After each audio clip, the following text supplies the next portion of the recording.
Prabhas height, weight, image, total కటౌట్కు suit అయ్యేలా లేదు రాజాసాబ్ మూవీ. ఈ సినిమాపై ఎన్నో ఆశలు పెట్టుకున్న అభిమానులను రాజాసాబ్ నిరాశపరిచింది. పాన్ ఇండియా స్టార్గా వెలుగుతున్న ప్రభాస్ ఇలాంటి సినిమా చేశాడేంటి అనుకునేలా ఉంది. ప్రభాస్తో కొత్త కాన్సెప్ట్ను ట్రై చేసి అభిమానులకు కాస్త చేంజ్ ఓవర్ ఇవ్వాలని అనుకున్నాడు మారుతి. ఎంతో మంది స్టార్ డైరెక్టర్లు ప్రభాస్తో సినిమా చేయడానికి క్యూ కడితే వారందరినీ కాదని మారుతికి గ్రీన్ సిగ్నల్ ఇచ్చాడు ప్రభాస్. అప్పుడే అభిమానులు మారుతితో పానిండియా సినిమా ఎలా సాధ్యం అని అన్నారు.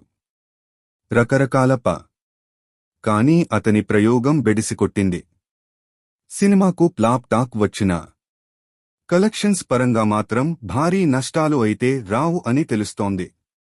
ఆయన నటించిన సినిమాలు హిట్ అయినా ఫ్లాప్ అయినా కూడా బాక్సాఫీస్ వద్ద భారీ వసూళ్లు సాధిస్తున్నాయి. గతంలో ప్రభాస్ నటించిన చాలా సినిమాలు మంచి కలెక్షన్లను రాబట్టాయి. రాజాసాబ్ కూడా ఇప్పటికే 200 కోట్ల మార్క్ కలెక్షన్స్ ను అందుకున్నట్టు తెలుస్తోంది. ప్రభాస్ అభిమానులు ఈ సినిమా ఎందుకు చేశావు డార్లింగ్ అని అడుగుతున్నారు. అయితే ప్రభాస్ కంటే ముందు ఈ సినిమా చేయకుండా ఇద్దరు హీరోలు తప్పించుకున్నారని ఓ వార్త హల్చల్ చేస్తోంది. దర్శకుడు మారుతి ఈ కథను మొదట నేచురల్ స్టార్ నానితో చేయాలని అనుకున్నాడట. అందుకు తగ్గట్టుగానే కథను రెడీ చేసుకున్నాడట. నాని, మారుతి కాంబినేషన్లో భలే భలే మగాడివోయ్ సినిమా వచ్చింది.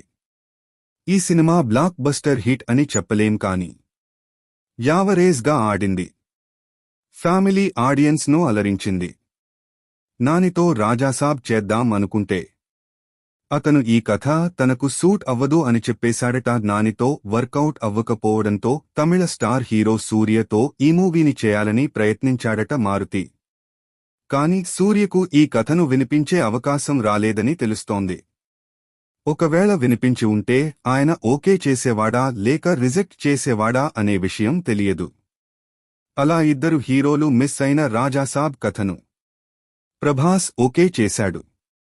ప్రభాస్ డేట్స్ ఇవ్వడంతో మారుతి ఈ కథలో కొన్ని మార్పులు చేర్పులు చేసి ప్రభాస్కు వినిపించి సినిమాను ముందుకు తీసుకెళ్లాడు.